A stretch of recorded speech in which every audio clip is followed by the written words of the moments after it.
Reconstruction. Reconstruction दो word से बना, आप देख ही रहे हैं, री और कंस्ट्रक्शन, पुनर्निर्माण हिंदी में बोलते हैं, ठीक है कि नहीं, पुनः या पुनर्निर्माण। ये basically reorganisation of various aspect of business. देखिए, गाड़ी थोड़ी बहुत खटपट कर रही हो तो उसको जाके मैकेनिक से ठीक करवा लेते हैं, लेकिन गाड़ी हॉर्न छोड़ के सब कुछ बजने लगे तो आपने देखा होगा उसका ओवर वायलिंग होता है। ओवर वायलिंग नाम सुना है, जिसमें बढ़िया से उसके जो क्रिटिकल पार्ट पुर्जे हैं सबको बदला जाता है और उसमें 50,000 1 लाख रुपए लगता है, लेकिन फिर गाड़ी फिर अलग तरीके से दिखती है। तो रिऑर्गेनाइजेशन हम क्यों करते हैं, कब करते हैं, ध्यान दीजिए। पहला करते हैं व्हेन कंटिन्यूअस लॉस। कई बार ना बिजनेस बेटा चल रहा है, अच्छा खासा चल रहा था हमारा बिजनेस, कोई बुराई नहीं थी, लेकिन बिजनेस गिरा और अब लगातार गिरते हुए डिक्लाइन कर गया। तो हमें लग रहा है कि जैसा बिजनेस हम चला रहे हैं, अगर अभी भी हम उसी तरह से चलाते रहें तो हम पार नहीं पा पाएंगे। मतलब जैसा बिजनेस हमारा चल रहा था, अगर हमने कुछ नहीं किया और वैसे ही चलाते रह गए तो कुछ होने वाला नहीं है, ठीक है।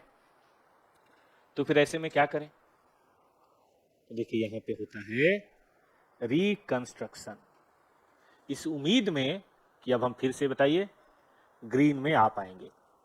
वो अलग बात है कई बार नहीं भी आ पाते, रिकंस्ट्रक्शन के बावजूद भी नहीं आ पाते, लेकिन कोशिश करके देखने में क्या बुराई है। काफी हद तक डॉक्टर वाली बात है कि डॉक्टर शुरू में थोड़ा बहुत दवा इंजेक्शन वगैरह देते हैं, अगर सिचुएशन कंट्रोल आ गया तो ठीक है, और बिगड़ती चली गई डॉक्टर बोलते हैं भाई साहब ऑपरेशन नहीं, अभी नहीं, पूरा मार देते हैं, है कि नहीं, भाई साहब ऑपरेशन करना पड़ेगा, ऐसे सुना आपने, हाँ जो भी है, तो तो ऑपरेशन करना पड़ेगा। तो ये वही ऑपरेशन है बेटा जो हम बिजनेस का करते हैं, ठीक है। इसी को क्या बोलते हैं, रिकंस्ट्रक्शन। और दूसरा स्लो या नो ग्रोथ। हमारा बिजनेस है, बहुत अच्छा चल रहा है, लेकिन काफी समय से फ्लैट हो गया है, स्टैग्नेंट हो गया है ग्रोथ। हाँ, तो ऐसे में ना ऑर्गेनाइजेशन को एक झटके की जरूरत होती है, ताकि फिर से मोमेंटम, जिसको बार बार मैं आजकल बोलता हूँ मोमेंटम, याद होगा आपको, एक बार मोमेंटम फिर से हासिल करना है। तो ये एक सही समय होता है कि क्या किया जाए, आखिर नए नए बिजनेस चल रहे हैं ना भाई, तो जो नया बिजनेस चल सकता है तो हमारा क्यों नहीं चलेगा, हमें ऐसी क्या खराबी है। मैं तो हमेशा ही बात करता हूं कि बिजनेस करना बहुत आसान है, क्योंकि इसके रूल आप बनाते हैं। बिजनेस करना हमेशा आसान है कि रूल आप बनाते हैं, आप बैठिए अपने बिजनेस को फिर से रिकॉग्नाइज कीजिए। ऐसा तो नहीं कि दुनिया के सारे बिजनेस लॉस में जा रहे हैं, कुछ तो प्रॉफिट में जा ही रहा है ना, तो जो प्रॉफिट में जा रहा है उसके जो चैलेंजेस है उसको हम भी मीट आउट करेंगे, क्या ही बुराई है, काम करने से ही होता है। तो ऐसे सिचुएशन में यहाँ एक बार फिर से रिकंस्ट्रक्शन की जरूरत महसूस होती है। तो रिकंस्ट्रक्शन दो समय में होता है, कौन कौन समय में, है ना, जब लॉस लगातार हो तो वापस फिर लौटने में, और जब ग्रोथ हो ही नहीं रहा है जैसे वैसे। ये भी बहुत अच्छा नहीं माना जाता, 10 लाख कमा रहे हैं हर बार 10 लाख कमाए, मजा नहीं है। अरे 10 कमा रहे हैं तो आगे 11 तो कमाए, 12 तो कमाए, कुछ तो चेंज हो। देखिए दो तरह से होता है, टू टाइप्स। एक होता है external,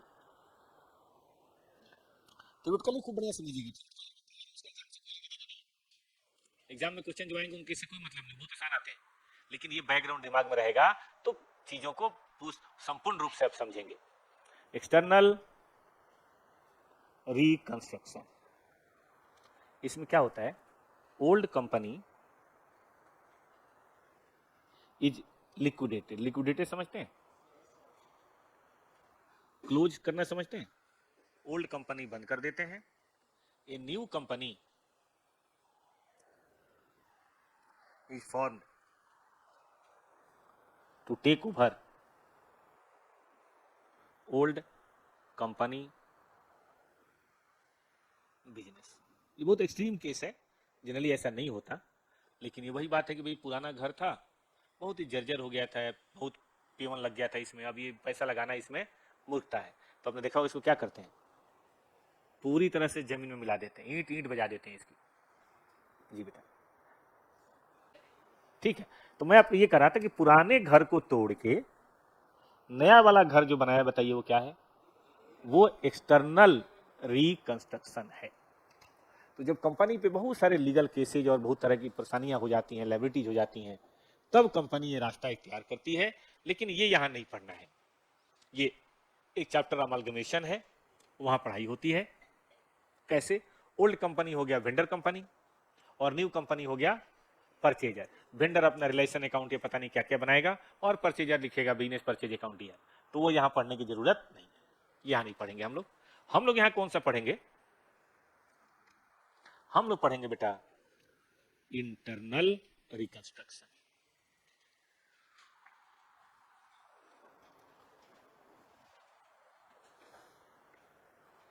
without closure of company,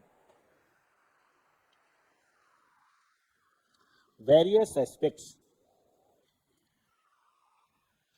are reorganise.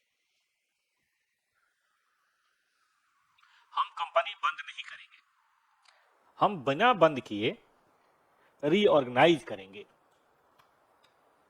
ठीक है। एक बार मैं कार का मैकेनिक ओपन हार्ट सर्जन से बात कर रहा था कि हम लोग भी कार का हार्ट ही ठीक करते हैं, इंजन। हम लोगों को 5,000 मिलता है, आप लोग 10 लाख ले लेते हैं, 15 लाख ले लेते हैं, ऐसा क्यों? डॉक्टर ने कहा देखो बेटा, तुम अपना इंजन बंद करके भी चालू कर सकते हो। हमारे वाले में केस थोड़ा जुदा है, आप समझ ही रहे हैं। चलिए आइए, लेट्स सी। तो यही है इंटरनल रिकंस्ट्रक्शन, कि जो घर है ठीक है, इसी में थोड़ा देख लेंगे क्या हो सकता है। जैसे मान लीजिए पुराने जमाने में सीढ़ी जनरली आंगन से होती थी, क्योंकि एक ही फ्लोर पे जाना होता, अपने घर के लोग ही जाते थे। अब मान लो बड़ा घर बनेगा तो बाहर के लोग भी आके रहेंगे, तो आंगन से जाने पर पूरा घर डिस्टर्ब। तो जनरली लोग करते क्या है कि भाई साइड से जीना निकाल दिया, साइड से स्टेयर लगा दिया, घर के बाहर में सही तो एक कमरा दे दिया, उसी में चलो भाई बरामदे से ही निकाल लो, ताकि ऊपर जाने आने वाला घर को डिस्टर्ब ना करे। पहला रिकंस्ट्रक्शन तो यही है। दूसरा, जो मान लो कि टाइल वगैरह थोड़ा पुराने जमाने में जनरली प्लास्टर कर देते थे लोग, अब तो टाइल्स लगता है, मार्बल लगता है। छोटे छोटे शहरों में बेटा, गाँव में भी, गाँव में जाके देखो, वहां भी मार्बल और पता नहीं क्या क्या बजा रहे हैं। ठीक है ना? तो थोड़ा वो सब हो गया। चलो थोड़ा ज्यादा प्रॉब्लम जहाँ प्लास्टर पूरा उगाड़ के फिर से करा, कोई कमरा तोड़ना हो तो कर दिया, कोई दीवार तोड़नी हो तो कर दिया। उससे भी बड़ी बात एक आध फ्लोर और कर दिया। लिंटर कमजोर है तो लिंटर भी तोड़ तड़ के अंदर ही अंदर डाल देते हैं, आपने देखा होगा, बिना घर तोड़े। तो इससे क्या, खर्चा थोड़ा कम लगता है, काम जल्दी हो जाता है। ठीक बात है कि नहीं? और काम वही हो जाता है जो होना चाहिए। हाँ, हमारे पड़ोस में थे, जब उनके पास कम पैसा था तो एक मंजिल था, उन्होंने बिजनेस किया, पैसा बढ़िया कमाया, तो उन्होंने अपना घर नहीं तोड़ा, उन्होंने सभी कोने पे बीम वगैरह दिलवा दिया, उसकी रिपेयर मेंटेनेंस करवा दी, और फिर उस पर आराम से सेकंड थर्ड फ्लोर बना लिया, ताकि फैमिली बड़ी भी हो तो कोई दिक्कत नहीं, और बढ़िया काम कर। अब 5-6 महीने बाद कोई देख के नहीं कर सकता था कि घर को रिकंस्ट्रक्शन किया गया है, बल्कि पहले से बेहतर लगने लगा, कुछ छज्जे वज्जे बढ़िया कर लिए, मतलब अच्छा कर लिए, बिल्डिंग तोड़ी भी नहीं और सब काम भी हो गया। ठीक है, चलें, आइए आगे बढ़ते हैं।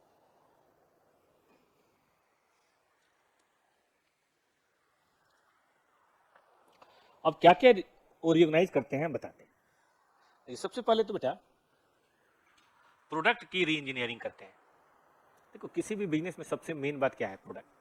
अगर आपके प्रोडक्ट में दम है तो कस्टमर पैसा जरूर देगा। अगर कोई कंपनी बहुत मेहनत करने के बाद भी अपने प्रोडक्ट को नहीं बेच पा रही है तो उसको प्रोडक्ट को देखना चाहिए, एडवर्टीजमेंट से नहीं होगा। तो ये प्रोडक्ट है, इस प्रोडक्ट को आपको करना पड़ेगा, आपको न्यू प्रोडक्ट लॉन्च करना पड़ेगा। अच्छा बताइए, कौन सी ऐसी कार है जो हर बार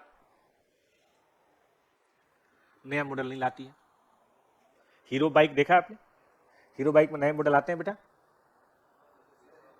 आते हैं कि नहीं? अगर स्प्लेंडर आज से 20 साल पहले का देखें और स्प्लेंडर आज का देखें तो बहुत फर्क है। और तो और नया मॉडल ही एकदम से ला देता है। जैसे कार और वाले आपने देखा होगा, वो मतलब स्विफ्ट है तो फिर कुछ और ला देंगे, तो फिर कुछ और ला देंगे, तो ए स्टार, जी स्टार, 5 स्टार, ऐसे कुछ लाते रहेंगे तक न्यू प्रोडक्ट लॉन्च। ठीक है। ओल्ड जो नहीं बिक रहा, फेज आउट। मारुति का मुझे याद है, मारुति 800 आया करती थी, खत्म हो गई। मारुति जेन का भी बहुत प्यारा मॉडल हुआ करता था, खत्म हो गई। सेंट्रो इन्होंने बंद कर दिया था हुंडई ने, और फिर दोबारा लॉन्च किया 10 साल बाद। सेंट्रो का भी खूब चला था, फिर बंद कर दिया, फिर नया लॉन्च किया। तो फेज आउट का मतलब होता है चीजों को हटा देना। तो समय के मुताबिक आपको अपने प्रोडक्ट में रिनोवेशन करना ही पड़ेगा, और रिसर्च एंड डेवलपमेंट कीजिए। उसमें क्या है, ऐसा देखा गया बेटा, मरी हुई कंपनियां, खासतौर पे दवा में, टेक्नोलॉजी में, जिसमें बहुत मायने रखता है रिसर्च, अगर उनके हाथ कोई अगर नया नॉलेज आ गया, 2 साल में कंपनियां फिर से लहरा जाती हैं। दवा की तो कई कंपनियां थी जो बिल्कुल मार्केट में लोगों ने भुला दिया था, अचानक से उनको कोई मोटापे की दवा मिल गई, या कोई कैंसर थेरेपी मिल गई, या कोई वैक्सीन मिल गया, एकदम फटाक से उनका शेयर ऊपर, सेल बढ़ जाता है जी, प्रॉफिट बढ़ जाता है। तो आपको प्रोडक्ट को तो देखना ही पड़ेगा। आइए नंबर 2, सेल्स, या कई बार हम इसको बोलते हैं। तो सेल्स और मार्केटिंग आपको देखना पड़ेगा, न्यू एडवर्टीजमेंट आपको करना पड़ेगा। इसीलिए आप तो कभी देखिएगा, पेप्सी को कमाल के लोग हैं, आपने देखा होगा, ये हमेशा 2 साल 3 साल के बाद ब्रांड एम्बेसडर ही बदल देते हैं। तो न्यू एडवर्टीजमेंट आपको करना है, न्यू मेथड भी तलाश करने पड़ेंगे, न्यू चैनल भी तलाश करना पड़ेगा। बहुत सारे चैनल होते हैं ना, जैसे ऑनलाइन मार्केटिंग है। कई बार ना ऑनलाइन मार्केटिंग से कंपनी को डायरेक्ट फायदा नहीं होता, लेकिन ऑनलाइन मार्केटिंग से नाम जब होता है तो स्टोर में भी परचेज बढ़ जाती है। तो न्यू चैनल,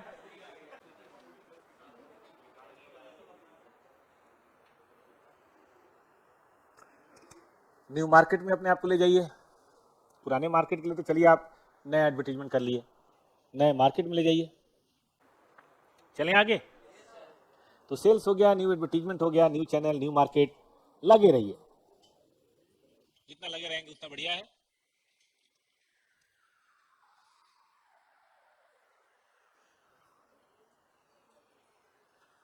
बेटा ह्यूमन रिसोर्स समझते हो क्या होता है?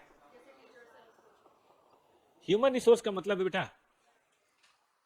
काम तो देखो दुनिया में आदमी ही करता है, टेक्नोलॉजी कितना भी आ जाए, ठीक है ना। तो ह्यूमन रिसोर्स में अगर पुराने हैं तो उनका ट्रेनिंग हो सकता है। जैसे मैं बैंक का बताता हूं, बैंक 2000 के आसपास बैंक में टेक्नोलॉजी आना शुरू हुआ, 97-98 के बाद। पहले ना सब हाथ से मैनुअल, हम लोग कॉलेज में थे तो स्टेट बैंक में हमारा अकाउंट था, मैनुअल, मतलब चेक दीजिए, मैनुअल खाते में डालेंगे, फिर लिखेंगे, फिर पेमेंट करेंगे, सबका मैनुअल था। 95-96 में नए बैंक आने शुरू हुए, HDFC, ICI, ये टेक्नोलॉजी के साथ आ गए। PNB, SBI ने समझा नहीं, नतीजा कस्टमर यहाँ शिफ्ट होने लगे प्राइवेट बैंक में। प्राइवेट बैंक में टेक्नोलॉजी से काम फास्ट था, और दूसरा प्राइवेट बैंक का एटीट्यूड भी अलग था। अब SBI में आप जाओ खाता खोलना है तो बोलेंगे फार्म नहीं है खत्म हो गया, फार्म खत्म है भाई, आपने अगले दिन लंच के बाद आना, तो मैडम सीट पे नहीं है। तो इस तरह के ऐसी प्रॉब्लम आपके साथ भी हुई है। तो इस तरह की कई सारी समस्याएं SBI में आज भी हैं। कारण जानते हैं क्यों? वो ना गवर्नमेंट की शेयर होल्डिंग ज्यादा है, यूनियनबाजी हो गई, तो वहां लोगों का एटीट्यूड ही ऐसा बन गया एम्प्लॉय का। आप कभी HDFC के बैंक में जाओ, आप डायरेक्ट मैनेजर से मिलो, मैनेजर कुछ नहीं कहेगा, इतने से काम के लिए भी सीधे मैनेजर आपको बिठाएगा भी, पानी भी पिलाएगा, और फट से स्टाफ को बुला के आपके काम आपके सामने करवा देगा। तो स्टाफ को ट्रेनिंग दिलाइए। हम बैंक की बात नहीं कर रहे, हम सबकी बात कर रहे हैं। मिड करियर ट्रेनिंग कोई बुरी बात नहीं, हम लोगों को खुद ऑनलाइन सीखना पड़ा लॉकडाउन में, हम लोग ऑनलाइन नहीं कराते थे, एकदम से मना कर दिया। लेकिन जब लॉकडाउन हुआ तो क्या ही करें, तो जब मोदी जी ने घोषणा कर दी कि परसों से लॉकडाउन है, तो एक दिन हम लोग का रिफ्रेशर कोर्स हुआ है। हम लोगों ने यहीं पे बैठ के, जो हमारे IT वाले थे उन्होंने समझाया, और घर पे कंप्यूटर लग गया। मैच्योर माइंड है हम लोग। वहीं से दिन में 4 क्लास कराता था मैं, सुबह 8 से 10, चलो भाई ब्रेकफास्ट का टाइम हो गया, बच्चे भी घर पे बैठे थे, कोई दिक्कत नहीं, फिर चलो 10 से 12, है कि नहीं, फिर लंच का टाइम, फिर शाम को 3 से 5, अब उसके बाद घूमो फिरो, ऐश करो, फिर शाम को पढ़ेंगे 8 से 10। तो मैं इसमें 4 पेपर पढ़ाता था, account, advance account, costing, FM और इको था। 4 पेपर, चारों पेपर डेली बेसिस में पढ़ाने लगा। बच्चे बोले सर फेस टू फेस ही ठीक था, ये कहाँ फंसा दिया।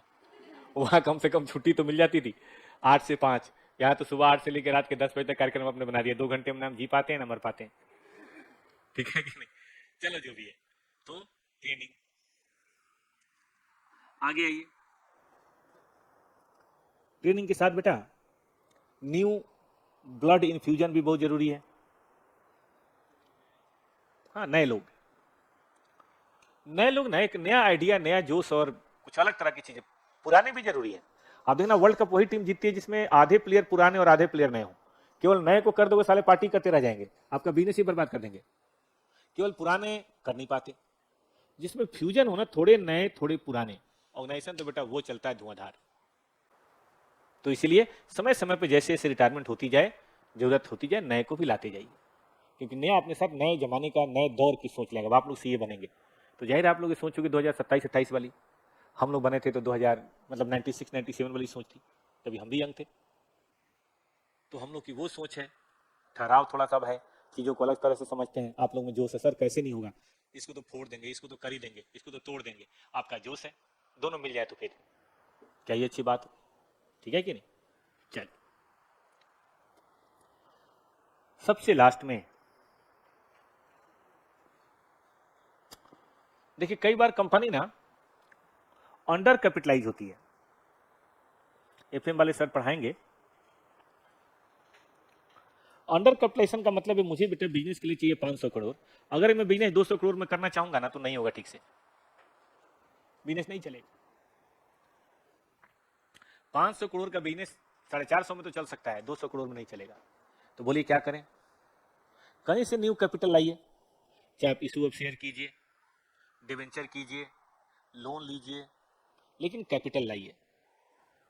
New capital, issue of share, मतलब कुछ ना कुछ कीजिए। अब इसे मान ले आप ही में से कोई बच्चा 30 किलो का है कोई इधर? एक तो ये बेचारी दिखाई दे रही, क्या नाम है बेटा आप? ना ना, तुम तो ओवर हो, उसकी बात कर। नहीं नहीं, क्या क्या बेटा, क्या नाम है? माई, ठीक है ना? अब मान लो कुछ बच्चे सूखे हुए टाइप से हैं। अमन नहीं, अमन का भी पढ़ाऊंगा, रुक जाओ, अगला स्टेप है। तो देखो, हाँ सुनो सुनो, तो ऐसे सिचुएशन में भाई कुछ खाओ पियो, ठीक है? कुछ अनार खाओ, कुछ फल खाओ, कुछ घी मक्खन वगैरह खाओ, मतलब जो भी हो फैट खाओ, तो इस तरह से कुछ फैट तो आएगा शरीर में। तो ये है बेटा अंडर कैपिटलाइजेशन को ठीक करना। मान लो ओवर कैपिटलाइजेशन है, ठीक है कि नहीं?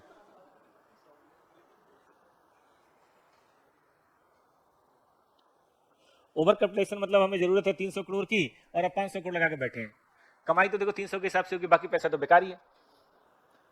ठीक बात है कि नहीं? जैसे पहले ना दोनों बिल्डिंगों में क्लास होती थी, धीरे धीरे ऑनलाइन के चलते अब ऑनलाइन में बच्चे होते हैं, फेस टू फेस में बच्चे कम हो गए, तो क्लासरूम खाली रहती थी। अब वहाँ पे कम से कम 30 के करीब क्लासरूम थे, यहाँ भी 8-9 के करीब क्लासरूम है, तो सब खाली रहता था। तो हम लोगों ने वहाँ पे आधा कर लिया, मतलब 200, 3, 4, 5, 6, 7, 8, 9, 10 है, 201, 202, 101, 102 इनको हम लोगों ने मार्ट में कन्वर्ट कर दिया। ओवर कैपिटलाइजेशन रहने से क्या होता है ना कि फालतू का वेस्टेज ऑफ रिसोर्स है। रिसोर्स होना बड़ी बात नहीं है, आप पढ़ते हैं एफएम में, रिसोर्स को यूटिलाइज करना। आपने पढ़ा है fixed asset turnover ratio? Fixed asset है ना, फिक्स्ड एसेट टर्नओवर रेशियो बढ़िया होना चाहिए। मान लिया आपका 10 गाड़ी है और 3 चलती है, तो आपको नुकसान ही होगा। 10 गाड़ी में 8 गाड़ी चले, 9 गाड़ी चले तो ठीक है, लेकिन 10 गाड़ी है, मान लो स्कूल है, 50 क्लासरूम है, बच्चे 3 क्लासरूम में पढ़ते हैं, तो आपको सिर्फ और सिर्फ एक ही चीज होगा, नुकसान। तो इसलिए यूटिलाइज करते रहना चाहिए एसेट्स को, जैसा समय है वैसा यूटिलाइज करते रहो, उसमें क्या दिक्कत है भाई? तो ओवर कैपिटलाइजेशन अगर है तो बताइए क्या करें इसको? रिडम्पशन करें। रिडम्पशन ऑफ लोन वगैरह है तो कर दो, डिवेंचर कर दो, प्रीफरेंस शेयर कर दो। आपने पढ़ा है डिवेंचर का रिडम्पशन, प्रीफरेंस शेयर का रिडम्पशन? इससे क्या होगा? बैंक ओडी चुका दो बेटा, इससे क्या होगा? साइज में आ जाएंगे आप, शेप में आ जाएंगे। किसी का 10 किलो वजन ज्यादा है तो क्या करता है, थोड़ा पार्क में दौड़ दौड़ के थोड़ा, है ना, डाइटिंग वोटिंग करके अपना वजन कंट्रोल कर लेते हैं, इसमें कोई बुराई थोड़े ना है, ठीक है कि नहीं? इन्वेस्टमेंट कर देने से नहीं होगा, पैसे यहां से निकालना है। इसके अलावा मान लीजिए कि बहुत सारा हाई कॉस्ट कैपिटल है। जैसे आपने जब डिवेंचर इशू किया था उस समय रेट था 15%, आजकल मार्केट में 12%, तो एक्सचेंज कर लो ना। एक्सचेंज करना समझते हैं? मैं बता, इशू ऑफ शेयर करके डिवेंचर का रिडम्पशन कर दो, नया लोन लेके पुराने लोन को रीपे कर दो, 2 पैसे बच जाएंगे। क्या अर्ज है भाई? अगर आपके 2 पैसे बच गए तो इसमें कोई बुराई हो तो मुझे बताओ, ठीक है? तो ये कर सकते हैं। और मान लीजिए बहुत सारा एक्यूमुलेटेड लॉसेज है, जैसे लॉस मेकिंग में बहुत सारा लॉस हो जाता है। आप जानते हो बेटा, बैलेंस शीट में लॉस दिखाओगे तो इन्वेस्टर पे अच्छा असर नहीं पड़ता। लोग समझते हैं कंपनी तो जाने ही वाली है। अब लॉस को बिना प्रॉफिट कैसे खत्म करें? तो अब यूज करो ना, कोई पुराना रिजर्व वगैरह पड़ा है उससे खत्म कर लो पीएल को, जनरल रिजर्व वगैरह। परमिशन लेके सिक्योरिटी प्रीमियम का इस्तेमाल भी कर सकते हैं, परमिशन ले, कोर्ट की परमिशन, ट्रिब्यूनल की परमिशन लेके। फिर सुनिए, आप अपने एसेट्स का रिवैल्यूएशन कीजिए। इसे बताता हूँ छोटा सा एग्जांपल। पहले दिल्ली गाजियाबाद 2 शहर हुआ करते थे, दिल्ली फरीदाबाद 2 शहर हुआ करता था, दिल्ली सोनीपत 2 शहर हुआ करता, दिल्ली बहादुरगढ़ 2 शहर हुआ करता था। अब आपको पता है कहाँ दिल्ली खत्म है कहाँ बहादुरगढ़ शुरू है, कोई बता नहीं सकता। कहाँ दिल्ली खत्म है कहाँ फरीदाबाद शुरू है, बोर्ड ना हो कि फरीदाबाद आपका स्वागत करता है तो आपको पता भी नहीं चलेगा।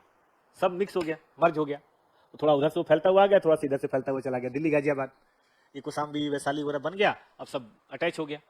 अब मान लीजिए कोई फैक्ट्री आपकी साहिबाबाद में है, तो पहले साहिबाबाद था, अब ये रहा साहिबाबाद, मेट्रो है वहां तक।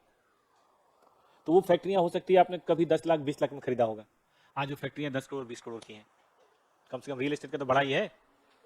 तो आप क्यों नहीं बुक्स में रिवैल्यू कर ले, तो रिवोल्यूशन रिजर्व क्रिएट होगा और ट्रिब्यूनल की परमिशन लेके उसे लॉस को राइट अप कर सकते हो। वैसे तो रिवोल्यूशन रिजर्व स्टेन कहता है कहीं यूज नहीं कर सकते, लेकिन परमिशन लेके कर सकते हैं, ट्रिब्यूनल की परमिशन, वो तो कोर्ट है ना भाई। तो आप लॉसेज को साथ में कहीं से प्रॉफिट जहां से हो सकता है करो, और तो और छोड़ो, रिडक्शन ऑफ कैपिटल करो। इससे मान लीजिए आपके 10 करोड़ के शेयर हैं, 10 रुपए वाले, यानी कि 100 करोड़ है। एक काम करो, शेयर होल्डर की मीटिंग बुलाओ, बोलो कि भैया चाहते हो कंपनी बचे या बिल्कुल बर्बादी करना चाहते हो? सब लोग बोलेंगे बचे भाई, तो बोलेंगे काम करो 10 रुपए वाले शेयर दो, 2 रुपए वाला शेयर ले लो, 8 रुपए का लॉस बर्दाश्त करो, गारंटी देते हैं कल 18 रुपए कमा के देंगे। शेयर होल्डर की स्कीम बताते हैं क्या है, मान जाते हैं शेयर होल्डर। तो 10 रुपए के शेयर ले लिया, 2 रुपए के शेयर इशू कर दिया, तो 80 करोड़ का हमें रिवैल्यूएशन प्रॉफिट हो गया। बताइए उस रिवैल्यूएशन प्रॉफिट को क्या करें, एक्युमुलेटेड लॉसेज। तो इस तरह से करके बैलेंस शीट तो लाइट कर लेते हैं, बैलेंस शीट क्लीन कर लेते हैं। तो अब हम लोग आज इसकी अकाउंटिंग पढ़ेंगे। देखिए इंटरनल रिकंस्ट्रक्शन की अकाउंटिंग बेसिकली उन ट्रांजेक्शन्स की अकाउंटिंग है जो इंटरनल रिकंस्ट्रक्शन करने के दरमियान पैदा होती हैं। फॉर एग्जाम्पल, मैं कुछ नाम लिखता हूं और आपसे कहानी शुरू करता हूं। देखिए आप कुछ नॉन कोर एसेट को बेच रहे हैं, बिजनेस में ऐसा हो सकता है। तो अब एक ट्रांजेक्शन क्या पैदा हुआ, sale of old fixed asset. अब उम्मीद है आप सब कॉमर्स के स्टूडेंट हैं, फिक्स्ड एसेट बेचने की एंट्री आप जानते होंगे। जानते हैं तो समझिए इंटरनल रिकंस्ट्रक्शन शुरू हो गया आपका। बताइए कभी कोई लैंड एंड बिल्डिंग बेचा जाए, जैसे मान लीजिए आपकी फरीदाबाद में फैक्ट्री थी, ठीक है बेटा, लेकिन वो बड़ा मेन शहर हो गया कि जमाने में आउटर फरीदाबाद था, मेन फरीदाबाद हो गया। तो आपने कहा इसको बेच ही देते हैं, 300 करोड़ में बेच दिया और थोड़ा दूर पलवल जाके वहां कोई इंडस्ट्रियल एरिया है वहां ले लिया। पता चला 30 करोड़ में उतनी बड़ी फैक्ट्री हो गई, यहाँ 300 करोड़ वहां 30 करोड़, 270 बच गया, उससे अपना वर्किंग कैपिटल कर लेंगे जो करना हो, नई मशीनें ला देंगे। तो हमने बेचा, लेकिन जरूरी थोड़े ना बेटा बेचा वो बुक वैल्यू पे बिके, ऐसे जरूरी है? बुक में तो हो सकता है वो कम ज्यादा हो, तो जो डिफरेंस आएगा वो क्या है, प्रॉफिट या लॉस। लेकिन ये प्रॉफिट लॉस हम पीएल में नहीं डालते, ये खास सिचुएशन का प्रॉफिट लॉस है, तो इसको हम खास एक नया अकाउंट खोलते हैं जिसको बोलते हैं रिकंस्ट्रक्शन अकाउंट। अगर प्रॉफिट हो गया तो नीचे लिखेंगे, अगर बेटा लॉस हो गया तो बताइए कहां लिखेंगे, हम इसे ऊपर लिखेंगे, ठीक है। तो ये बात आपको यहां ध्यान देनी है कि bank account DR, debit what comes in, to fixed asset, to reconstruction. हम मान ली लॉस हो गया तब बताइए, तो भी रिकंस्ट्रक्शन। कई लोग इसको रीऑर्गेनाइजेशन अकाउंट भी लिखते हैं, तो किसी किताब में अगर कोई आ जाए रीऑर्गेनाइजेशन तो भी परेशान नहीं होना है, वो भी यही चीज है, लेकिन होगा दोनों में से कोई एक।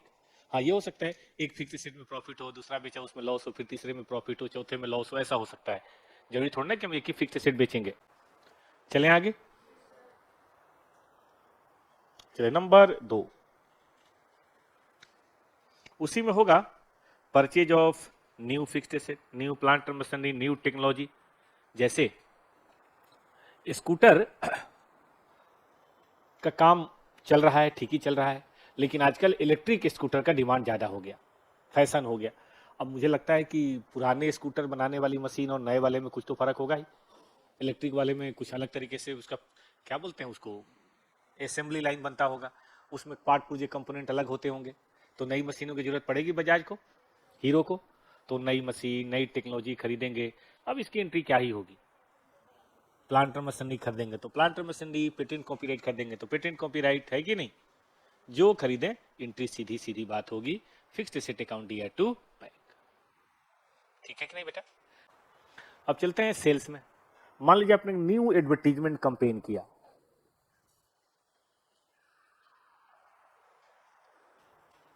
कि भाई मारुति एक नए रंग में आपके साथ, कोई और भी आपका मान लीजिए प्रोडक्ट है, उसको आपने एकदम नए तरीके से, कि भाई ओला तो ओला है, बजाज 16 है, चेतक 16 है, कहीं भी आग लग सकती है, तो अब है तो प्रचार तो करना ही पड़ेगा, चेतक 16 है, इसको प्रचार करना पड़ेगा आपको। तो पूरे इंडिया लेवल पे आपने एक एडवर्टीजमेंट कैंपेन चलाया, किसी नए ब्रांड आइकॉन को आपने उठाया, ठीक है। तेजस्वी को मान लीजिए आपने ले लिया, क्रिकेटर को, तेजस्वी नाम है ना, यशस्वी, यशस्वी, अच्छा तेजस्वी तो पॉलिटिशियन है, यशस्वी जायसवाल को आपने ले लिया मान लीजिए, ठीक है। और आपने पूरे इंडिया में एकदम बैनर, पोस्टर और वो सोशल मीडिया लॉन्च किया, 50 करोड़ का एड, पूरे इंडिया 50 करोड़ कोई बड़ी बात तो है नहीं। चलिए, अब ये एक्सपेंसिव फिक्स एसेट तो नहीं है, एस 26 कहता है कि फिक्स एसेट के रूप में रिकॉग्नाइज नहीं होंगी, एस 10 भी कहता है कि अगर कोई प्रोडक्ट का एडवर्टीजमेंट हो रहा हो तो फिक्स एसेट का पार्ट नहीं होगा, तो ये तो लॉस है, पीएल में जाएगा। लेकिन बेटा हम पीएल नहीं खोलेंगे, यहाँ पे यहाँ क्या लिखेंगे, कितना भी बड़ा एक्सपेंस हो उसका बेनिफिट कितने साल भी चले, एस 26 कहता है कि एडवर्टीजमेंट का भी फिक्स एसेट नहीं होगा, डिफर्ड नहीं होगा, उसको कहाँ डालना है। तो मैचिंग कॉन्सेप्ट की बात नहीं कीजिएगा, एस 26 साफ साफ कहता है कि इसमें किसी एसिड्स का निर्माण नहीं हुआ, तो ये सारा का सारा पीएल में जाएगा, नो डिफर्ड। चलिए ह्यूमन रिसोर्स में बात करते हैं। आपने ट्रेनिंग दी लोगों को कि भाई कंप्यूटर कैसे चलाएं, चाहे एआई का इस्तेमाल कैसे करें, चैट जीपीटी का इस्तेमाल कैसे करें। मान लो बैंकिंग सेक्टर में एम्प्लॉय को फिर से रीट्रेन करना पड़ा, और आपके तो 10,000 एम्प्लॉय हैं, सबको रिट्रेन किया, 50 करोड़ लग गए। हाँ बेटा, अगर कोई ट्रेनिंग एक्सपेंस आपने किया तो उसको भी क्या लिखेंगे, reconstruction account DR to bank. कहने का मतलब इस समय होने वाले सारे रेवेन्यू खर्चों की एक ही जगह है, और वो है रिकंस्ट्रक्शन। कुछ और मत लिख लीजिएगा, धोखा हो जाएगा। तो इस तरह से करके हमने बिजनेस भी देख लिया, सेल्स भी देख लिया, और एडवर्टीजमेंट भी। अब बारी आती है फिनांस। देखिए फिनांस मैंने कहा था कि अगर ओवर कैपिटलाइजेशन है, याद है, तो क्या करना होगा आपको, आपको रीपेमेंट करना पड़ेगा। मान लीजिए रीपेमेंट ऑफ लोन है कोई, रीपेमेंट ऑफ डिबेंचर है कोई, एंट्री याद है किसी को, क्या एंट्री होगी, loan account DR to bank.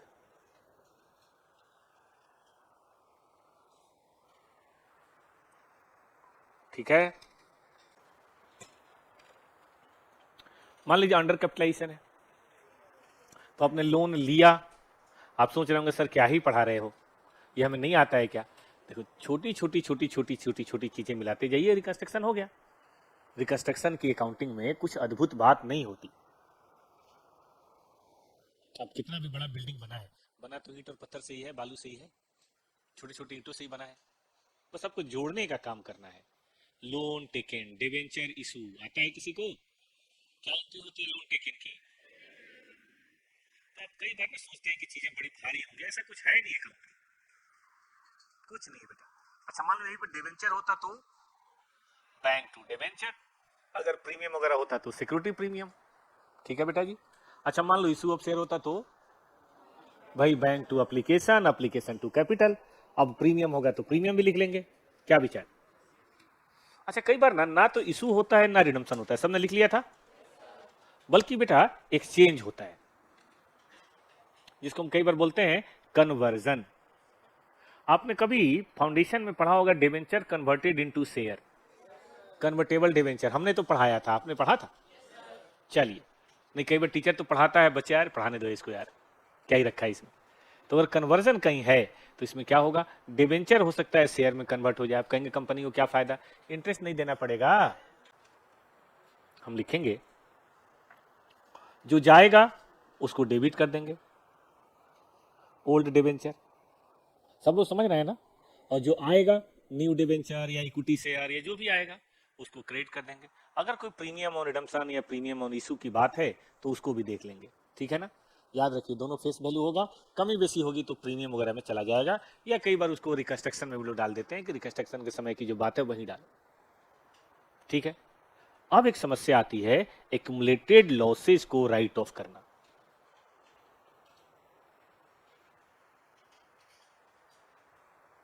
देखो कमाई तो हो नहीं रही है, लॉस बहुत जमा हो गया और आप कह रहे हैं इसको राइट ऑफ करो, ये कैसे होगा? एक्युमुलेटेड लॉसेज कैसे राइट ऑफ होंगे? ठीक है, अब एक्युमुलेटेड लॉसेज को राइट ऑफ करने का बेटा जी तरीका यह है कि आप ना एक काम कीजिए, आप देखिए कहीं से बिना कमाए प्रॉफिट हो सकता है क्या? होगा, बिना कमाए कैसे प्रॉफिट हो सकता है बताता हूं।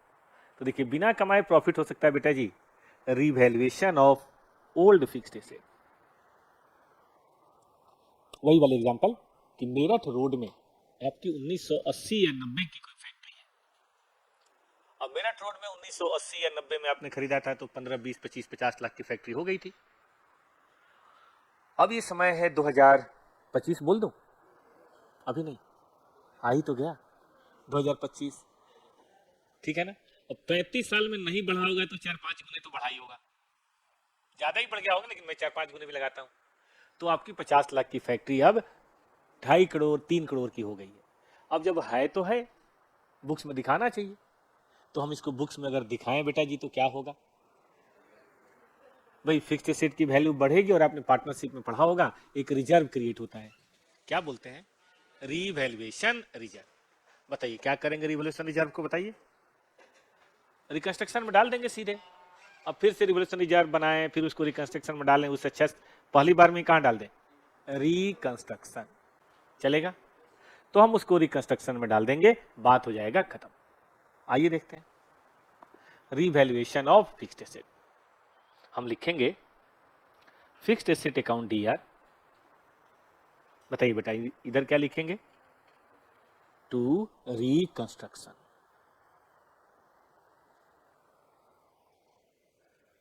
ठीक है ना, टू रिकंस्ट्रक्शन।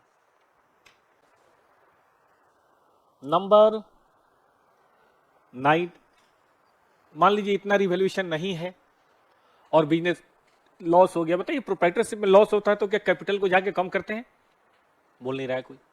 प्रोप्राइटरशिप में लॉस होगा तो लॉस को कैपिटल में डाल के कम कर देते हैं, पार्टनरशिप में होगा तो पार्टनर्स कैपिटल में जाके कम कर देते हैं। अब मैं कहता हूं कंपनी में तो अलाउ नहीं है, ये कंपनी में तो शेयर कैपिटल में जाता नहीं है, लेकिन ट्रिब्यूनल की, कंपनी लॉ बोर्ड ट्रिब्यूनल की अगर हम परमिशन लें तो हम कैपिटल को लॉस के साथ एडजस्ट कर सकते हैं और इसको बोलते हैं रिडक्शन ऑफ कैपिटल। इसमें शेयर होल्डर की इसी तरह से मीटिंग होती है, जैसे अब सब बैठे हैं ना, सभी शेयर होल्डर को बुलाया जाता है, ईजीएम बुला लो, ईजीएम समझते हो, एक्स्ट्रा ऑर्डिनरी जनरल मीटिंग है ना, ईजीएम बुला के उसमें बताया जाता है कि क्या स्कीम है, कि देखिए कंपनी की हालत नाजुक है, कंपनी बंद हो जाएगी और बंद हुई कंपनी में किसको क्या ही मिलता है, पैसा तो आपने लगा ही रखा है, हम आपसे पैसा नहीं मांग रहे हैं, लेकिन आप भी जानते हैं आपने जो 10 रुपए दिया है या चलिए 100 करोड़ दिया उसमें 80 करोड़ साफ हो गया है, तो इस बात को एक्सेप्ट कीजिए, जो हो गया उसको एक्सेप्ट करने में कोई बुराई थोड़े ना है, एक्सेप्ट कीजिए इसको। मतलब कि भैया 10 रुपए के जो शेयर हैं वो हमें लौटा दीजिए और उसके बदले 2-2 रुपए वाले शेयर ले लीजिए, क्योंकि ये कहना कि 10 का कैपिटल है 8 का लॉस है उससे अच्छा सीधे सीधे कर सकते हैं 2 की कैपिटल है, सीधे सीधे कर सकते हैं ये, क्योंकि बैलेंस शीट में ना पीएल अकाउंट का डेबिट बैलेंस अच्छी चीज नहीं मानी जाती। आपने देखा होगा घर में लोग खाने होने के लिए सामान लाते हैं और जब बाहर से सामान लाते हैं दाल चावल कुछ भी थोड़े समय में कूड़ा हो जाता है, तो घर वाले उसको खूब देर तक 2-4 दिन तक रखते हैं क्या? कोशिश करते हैं जितनी जल्दी वो निपट जाए, बाहर चला जाए, कोई भी जा रहा हो थमा देते हैं, बेटा लेते जा डस्टबिन में डाल देना। उसी तरह से लॉसेज जितनी जल्दी खत्म हो जाए उतना अच्छा है, क्योंकि लॉसेज रहेंगे ना तो आगे ना आपको क्रेडिटर या बैंक वाले या ये लोग अच्छी निगाह से नहीं देखेंगे। देखिए एक आदमी है जो 100 करोड़ के एसेट रखा है लेकिन 90 करोड़ का लोन है, उसके बजाय एक आदमी के पास 20 करोड़ का एसेट है, वो ज्यादा अच्छा है, रिस्क फ्री आदमी है, वो बहुत अच्छा नहीं माना जाता। इसीलिए लॉसेज को खत्म करने के लिए हम कैपिटल को रिड्यूस करते हैं। कैसे? हम इक्विटी शेयर कैपिटल वालों से रिक्वेस्ट करते हैं, देखो मर्जी उनकी है, मानेंगे तो उन्हीं को फायदा है, कल कंपनी चल गई तो किसका फायदा होने वाला है? इन्हीं को होने वाला, फिर 2 का शेयर का दाम मार्केट वैल्यू हो सकता है 2000 हो जाए, नहीं तो बंद होने पे क्या ही मिलेगा किसको। आपको पता है इक्विटी शेयर को सबसे लास्ट में मिलता है, तो बचेगा तब ना। लास्ट का मतलब जब बचा खुचा अगर कैपिटल होगा तो मिलेगा, नहीं तो नहीं मिलेगा। तो इसीलिए बेटा समझा रहे हैं, रवि ध्यान से सुनो। 10 रुपए वाले कैपिटल यानी कि ओल्ड डेनोमिनेशन को वापस ले लो, और उसकी बजाय सबको न्यू डेनोमिनेशन समझते हो, नए वाले डेनोमिनेशन दे दो। आप कहेंगे सर टैली कैसे करेगा? नहीं करेगा टैली, ये इससे एक प्रॉफिट पैदा होगा, जिसे कहां डाल देंगे? देखो कैपिटल के क्या बोलते हैं, एसेट्स के बढ़ने से प्रॉफिट होता है, लेकिन लायबिलिटी के घटने से भी तो प्रॉफिट होता है। लायबिलिटी कम हो जाए ये भी तो अच्छी बात है।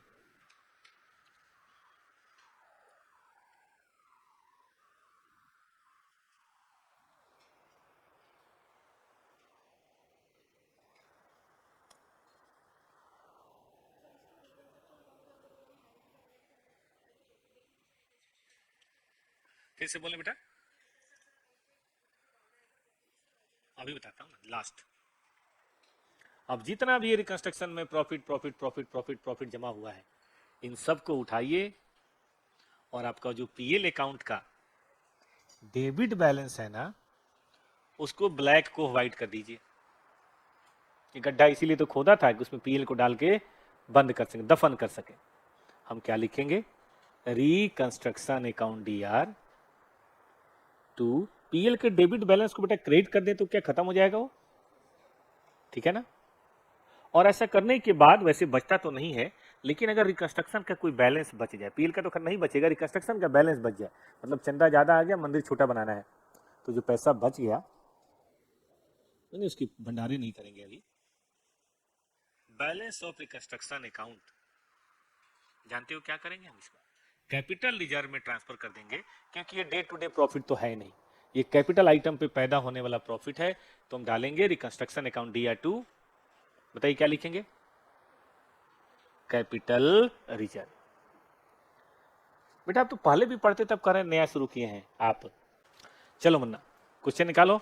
4.12 या 1 करते हैं, 1 चलो। Parth limited laid down the following term upon the sanction of reconstruction by the court, ठीक है। फर्नीचर फिक्चर जो बुक में कितने का था? रिटेन डाउन बाई है कि टू है? बाई का मतलब है इतने से, और टू का मतलब इतने तक, यहां तक लाना है। तो 150 को बेटा 95 लाना है, तो रिडक्शन कितना? 5। और प्रोमाइसिस जो 7 का था उसको एप्रिसिएट करना। ये एप्रिसिएट क्या होता है ना? प्लांट और मशीनरी की वैल्यू में फॉल हुआ है, फॉल का मतलब गिरावट हुई है, जो रिकॉर्ड करना है। इन्वेस्टमेंट जो 2 का था उसको करंट वैल्यू पे लाना है, यानी कि डाउन हो गया। तो उम्मीद है ये दो चीजें नई तो नहीं है बेटा। इनमें बेसिकली अगर आप ध्यान दें तो पार्टनरशिप में भी ऐसे ही लाइन हुआ करती होगी, ये बढ़ा दिया वो घटा दिया, ये बढ़ा दिया वो इंक्रीज कर दिया, ऐसे लाइन थी वहां भी। डिबेंचर होल्डर ने एक्सेप्ट किया in lieu of their present holding of 2.5 lakh, मतलब उनका 2.5 लाख का है, हमने उनको डराया होगा साली कंपनी बंद हो जाए कुछ नहीं मिलेगा, डराना पड़ता है ना कई बार। तुमने कहा यार क्या दे सकते हो, हमने कहा देख भाई हम तुम्हें 1/5 जो है ना वो कैश दे देंगे। बताओ भाई 2.5 लाख का 1/5, और लैंड एंड बिल्डिंग दे देंगे, ले जा 72 का। और बाकी जो अमाउंट है वो कह रहा है कि हम फॉरगो कर जाएंगे। फॉरगो करना मतलब हम भूल जाएंगे, तो रिमेनिंग अमाउंट वो फॉरगो कर गए। प्रॉफिट एंड लॉस इतना है जो एक्युमुलेट हो गया है, राइट ऑफ करना पड़ेगा। और अगर कोई शॉर्ट फॉल हो तो जनरल रिजर्व को भी यूज कर सकते हैं लॉसेस को राइट ऑफ करने के लिए। करना क्या है? जनरल एंट्री पास करनी है, considering balance in general reserve utilise for losses as per reconstruction scheme. तो बेटा ये पूरा क्वेश्चन पढ़ने में तो बड़ा लंबा हो गया, एक काम करें, एक लाइन पढ़ें एंट्री पास करें, दूसरी लाइन पढ़ें एंट्री पास करें, ऐसे ही करते चलें। आइए मैं सबसे पहले आपको फाउंडेशन की दुनिया में ले चलता हूं, और फर्नीचर की वैल्यू कम हुई है इसको लिखता हूं।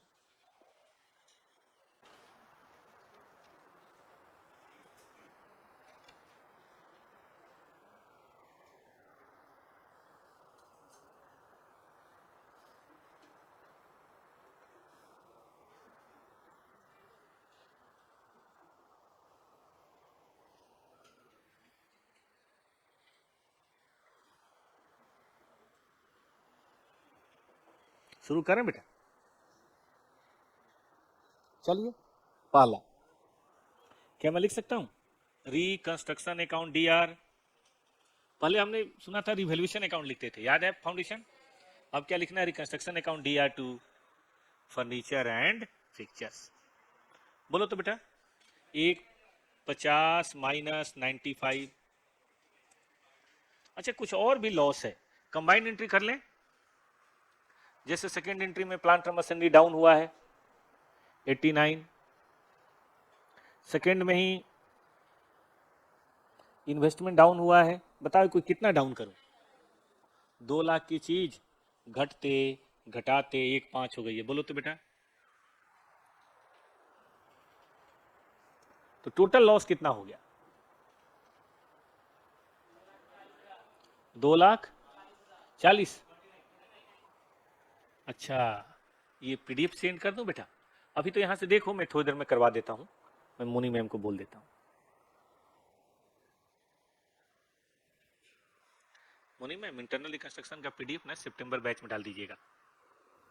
CA inter advance account. लो भाई, अब किसी की वैल्यू बढ़ी है क्या? किसकी वैल्यू बढ़ी है? कोई बताएगा एंट्री?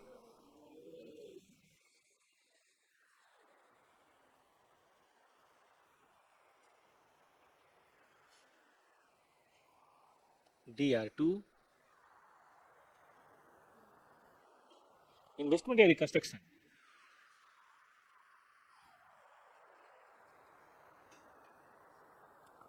तो भैया जी 2 एंट्री तो हम लोगों ने कर ली। अब देखना है तीसरा डिवेंचर कैसे होता है। डिवेंचर खत्म हो रहा है ना, कोई लायबिलिटी खत्म हो तो क्या करनी चाहिए? तो ऊपर लिखे क्या? 9% डिवेंचर अकाउंट।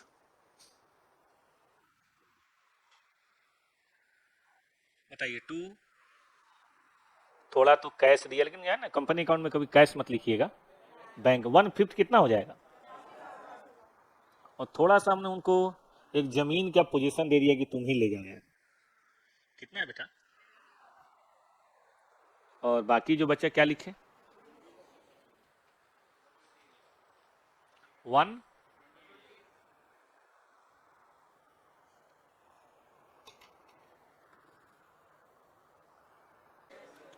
अब लास्ट में कहता है कि पीएल को राइट ऑफ करना है, लेकिन अगर कोई कमी पड़ जाए तो जनरल रिजर्व का सहारा लेना है। तो एक काम करें, पहले रिकंस्ट्रक्शन अकाउंटिंग बना के देख लें, क्या विचार? तो देखने तो दो। एक ना वर्किंग नोट करते हैं और बनाते हैं। एक लाइन की जगह छोड़ो, या 2 एंट्री की और, मैक्स टू मैक्स। देखो तो बेटा, फायदा कहां कहां हुआ है? फायदा कहां कहां हुआ है? एक तो फ्री होल्ड प्रोमाइसेज में। आप जानते हैं नॉमिनल अकाउंट है, जो गेन होगा सो इधर आएगा और जो लॉस होगा तो इधर आएगा। रिवैल्यूएशन। फायदा हुआ है डिवेंचर में, कितना? लेकिन थोड़ा नुकसान भी हुआ है प्लांट एंड फर्नीचर में। बोलिए ना ना, फर्नीचर में अलग बताओ। 55। प्लांट एंड मशीनरी में और इन्वेस्टमेंट में 95,000। बेटा सब कर लो।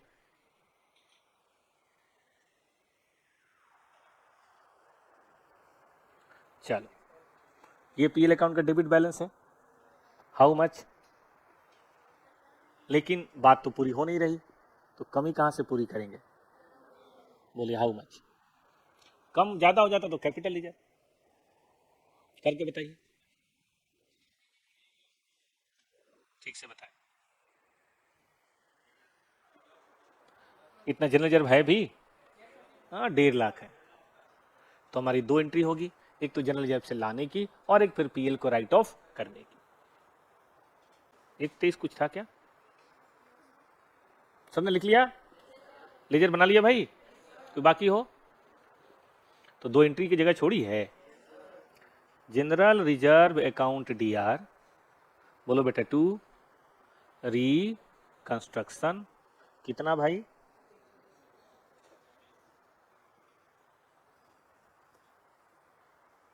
कैसा लगा? शुरुआत कैसा रहा? आगाज कैसा रहा महफिल का? आया सबको समझ में?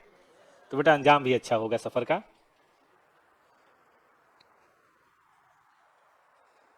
To PL account debit. कितना? बैलेंस शीट बनाने को नहीं बोला क्योंकि जानकारी हमें नहीं है। चलिए बनाते हैं 1.2।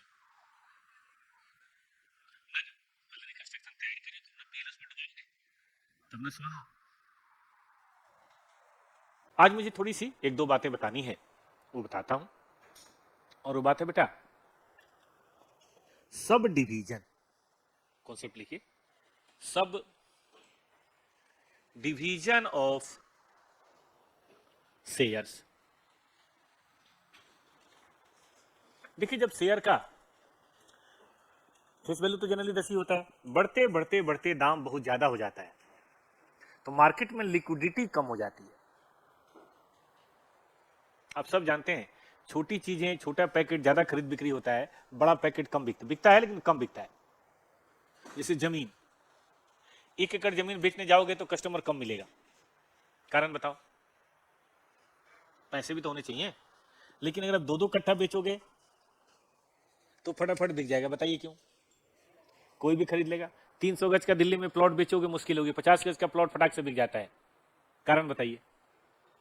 और अमाउंट कम है तो ज्यादा लोग खरीद सकते हैं ना। 50 गज के लक्ष्मी नगर के इलाके में 1 करोड़ 1.25 करोड़ मिल जाएगा, तो यहाँ पे 1 करोड़ 1.25 करोड़ काफी लोगों के पास है। लेकिन 300 गज यहाँ भी होगा तो कम से कम 6 करोड़ 7 करोड़ 6-7 करोड़ होना भी तो चाहिए ना भाई।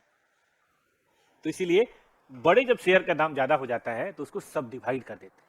सब डिवीजन का मतलब है डिवीजन ऑफ फेस वैल्यू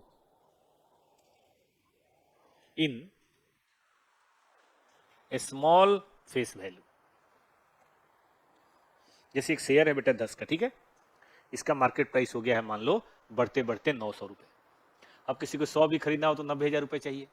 तो कहां से 90,000 रुपए? सबके पास तो है नहीं। ठीक बात है कि नहीं? तो ऐसे में इसको तोड़ के पता है क्या करते हैं? 5 शेयर 2 रुपए वाले। देखिए यहां एक शेयर तक कितने वाले? 10 वाले। अब हमने क्या किया? 5 शेयर 2 रुपए। शेयरहोल्डर को कोई नुकसान नहीं हुआ, छुट्टा हो गया ना। जैसे मान लीजिए मैं आपको 500 का नोट दूं, आप मुझे 100 के 5 नोट दें, मुझे नुकसान हुआ ना आपको फायदा हुआ? किसी को नुकसान नहीं हुआ, छुट्टा हो गया। अब 100 का छुट्टा आप देखिए जल्दी खर्च हो जाता है। 500 थोड़ा आदमी अरे चलो छोड़ो यार जाने दो, छुट्टा नहीं है। और 100 देने में ज्यादा दर्द नहीं होता। ले ले लाइक आइसक्रीम दे। ठीक बात है कि नहीं? तो इसमें क्या होता है? मार्केटेबिलिटी बढ़ जाती है। पता है मार्केट प्राइस क्या होगा?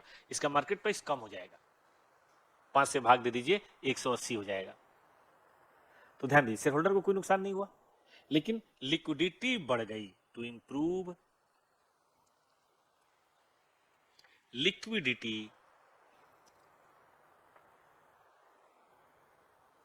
इन स्टॉक मार्केट। हमारे शेयर मार्केट में खूब तेजी से खरीद बिक्री होंगे। अच्छा ऐसा देखा गया थोड़ा फायदा भी हो जाता है। छोटा छोटा होता है तो डिमांड बढ़ जाती है। हो सकता है 180 की वजह 185 हो जाए। 185 होने का मतलब 5 गुने 5 25 रुपए का फायदा भी हो गया, 190 हो जाए। छोटी चीजों का डिमांड तो ज्यादा ना। चॉकलेट बिस्किट जितने छोटे पैकेट होते हैं वो ज्यादा बिकते हैं। 10 रुपए के प्राइस रेंज वाले जो बिस्किट होते हैं, हम लोग के समय 10 रुपए का गुड्डे बिस्किट आता था, अभी भी आता होगा। तो बड़ा होता, इतना बड़ा होता था कि हम लोग एक बार में खा नहीं पाते थे। मतलब बैग में रखना पड़ता था, दोस्तों को फालतू में डालना पड़ता था।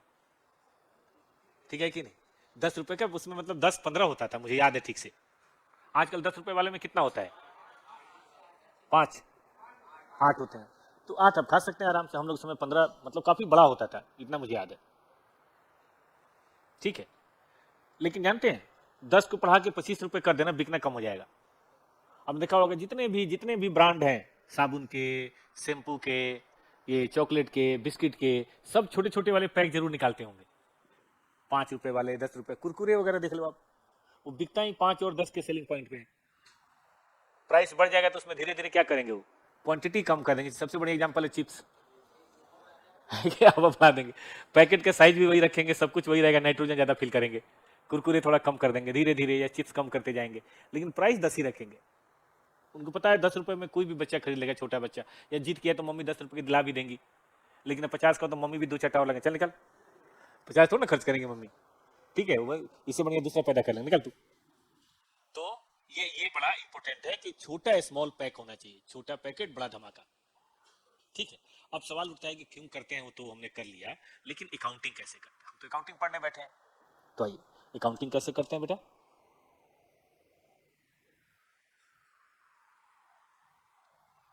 ध्यान दो, हम लोग क्या करेंगे, इक्विटी शेयर कैपिटल, वही old denomination to equity share capital new denomination, ठीक है बेटा। अगर मान लीजिए ऊपर है 10,000 शेयर 10 वाले, तो अब कुछ नहीं होना बेटा, 50,000 शेयर बताइए 2 वाले, देखिएगा इसमें कोई बेनिफिट या लॉस नहीं हुआ, क्या कारण बताइए। टोटल फेस वैल्यू पहले भी वही थी, अभी भी वही है, ये वही बात है, ये पिज्जा है बेटा। अब पिज्जा आप अकेले हैं, बड़े आराम से 4 हिस्सों में काट के खाइए, लेकिन मान लो बहुत सारे लोग हैं, तो इसी पिज्जा को 8 हिस्सों में काट दीजिए, तो क्या पिज्जा बढ़ जाएगा? पिज्जा का जो मेजरमेंट है वही रहेगा, टुकड़े बताइए बढ़ जाएंगे, एक टुकड़ा पहले से छोटा होगा, ठीक है। जैसे बिहार वगैरह में, इधर तो मैंने नहीं देखा, बिहार वगैरह में बस स्टैंड पे नारियल को काट के बेचते हैं, सूखे हुए नारियल जो होते हैं ना थोड़े वैसे वाले, उसको काट के गिरी उसकी बेचते हैं, तो बेटा 10 की भी मिलेगी, 20 की मिलेगी, 5 की कहोगे तो 5 की भी दे देंगे, वो पतला करते जाएंगे उसको। उधर ना जो वाटरमेलन होता है, खरबूज या आप जो भी बोलते हैं उसको, हमारे भोजपुरी में लालमी बोलते हैं, लाल होता है इसलिए उसको लालमी बोलते हैं, हाँ। तो खरबूज या लालमी को गर्मी के दिनों में होता है, वो उसमें प्यास भी बहुत लगती है, तो बस स्टैंड रेलवे स्टैंड पे खूब बिकता है, हालांकि वो नॉन हाइजेनिक ही है, धूल उल पड़ रहा है, बट कौन इतना देख रहा है, तो उसमें भी छोटे छोटे जितने कहोगे टुकड़े कर देंगे वो, एक 10 रुपए का कोई भी खरीद लेता है, 5 का, पहले तो हमारे जमाने में 1 रुपए का मिलता था, लेकिन अब 5 का मिलता होगा, 10 का मिलता होगा, तो बड़ा ले लिया 50 रुपए का, उसके 20 हिस्से कर दिया और एक एक हिस्सा भेज दिया 5-5 रुपए का, 100 रुपए हो गए। थोड़ा मेहनत लगा, लेकिन खरीदने वाले को भी ठीक है भाई, पूरा कहाँ लेके जाएंगे, पूरा तो खा नहीं पाएंगे बस पे बैठे बैठे, लेकिन एक दो आराम से खा लिया, यही है बेटा सब डिवीजन, और कुछ नहीं, यही है सब डिवीजन, ठीक है। चलिए क्वेश्चन देखते हैं इसी बात पे, करेंगे तो आज सब है ही कितना। देखो बेटा, कंपनी है, 10 रुपए वाले शेयर हैं, 8 पेडअप है। अब 1 जून को जनरल मीटिंग में सब डिवाइड कर दिया, 5 रुपए वाले शेयर कर दिया 4 रुपए, यानी कि 10 को 5 कर दिया, 1 को बढ़ाइए 2 कर दिया, फिर बाद में एक मीटिंग और करी 1 साल बाद, फिर अब की बार कंसोलिडेट कर दिया, ठीक है, अब की बार बड़े वाले शेयर बना दिए। एक तो आपको बेटा जनरल एंट्री पास करनी है, 2 सिचुएशन है ना, और एक बैलेंस शीट में शेयर कैपिटल कैसे अपीयर होगा 3 साल ये बताना है। 3 साल कौन सा, एक पहले जैसा था, एक सब डिवीजन के बाद, और दूसरे को बोलते हैं बेटा कंसोलिडेशन। कंसोलिडेशन का मतलब क्या हुआ, ये भी लिख लीजिए, consolidation, conversion of small face value into big face value.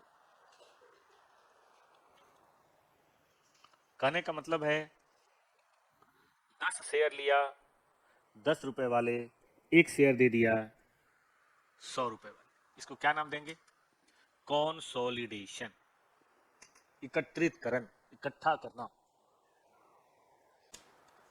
ये एंट्री होगी भाई। ओल्ड डिनोमिनेशन ऊपर लिखेंगे और बताइए रुपीज को गोली मारो, न्यू नीचे, फेस वैल्यू जो है वही रहेगी टोटल, बस टुकड़े कम या ज्यादा हो जाएंगे, ठीक है। हटा दें बेटा जी, चलिए, तो उम्मीद है दोनों की एंट्री हम कर पाएंगे। चलिए ऐसे क्या ही करना, करके देखते हैं, ठीक है। पहली एंट्री मेरे ख्याल से जून 2022 में होगी और दूसरी एंट्री जून 2023 में, बाकी बैलेंस शीट जैसा बनना है वैसा करेंगे।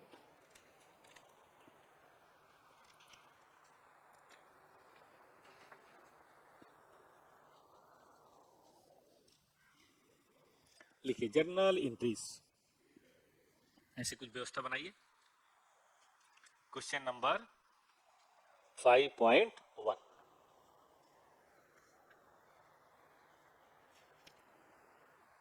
ठीक है बेटा जी। देखिए पहले हमारे शेयर थे 10 रुपए वाले, ₹8 पेड अप, है ना, पूरा लिख लीजिएगा। अब व्यवस्था ये बनी कि 10 को कर दिया 5, तो जाहिर है 4 बताइए, 8 हो जाएगा 4। अभी भी ₹1 मांगना है सबसे, ऐसा नहीं कि छोड़ देंगे। ठीक है बेटा जी, 20,000 गुने 4, सॉरी 20,000 गुने 2 गुने 4, बोलिए तो बेटा, क्या पहले भी 160 था? बेटा वैल्यू लिखते हैं ना, पता है ना आपको, डेट डाल दीजिए, जून 2022। ठीक है बेटा,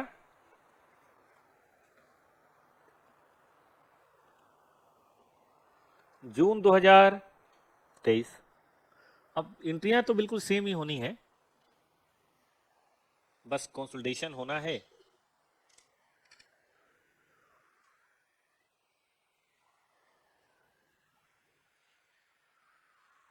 बताइए बेटा, 2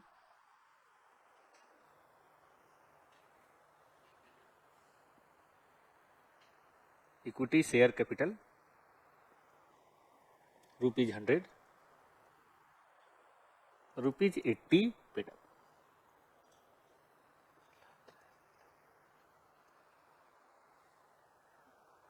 बताइए कितना?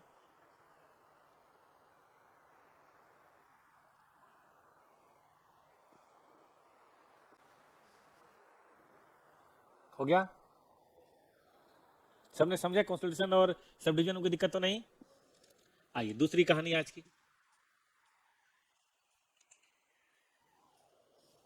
Conversion of share into stock. देखिए शेयर और स्टॉक क्या है समझ लीजिए, जिसका फिक्स्ड डेनोमिनेशन हो वो शेयर है। ये मान लीजिए शेयर कैपिटल है 10 लाख, ठीक है, एक डेनोमिनेशन काट दिया तो ये कहलाएगा शेयर। लेकिन जब ये लूज बंडल ही छोड़ दिया कि तुम्हें कितना चाहिए, तुम ये ले लो, उसको इतना लेना है, उसको इतना लेना है, उसको ये लेने दो, उसको ये लेने दो, उसको ये लेने दो, तो ये लूज बंडल जो हो गया क्या है, वो स्टॉक है।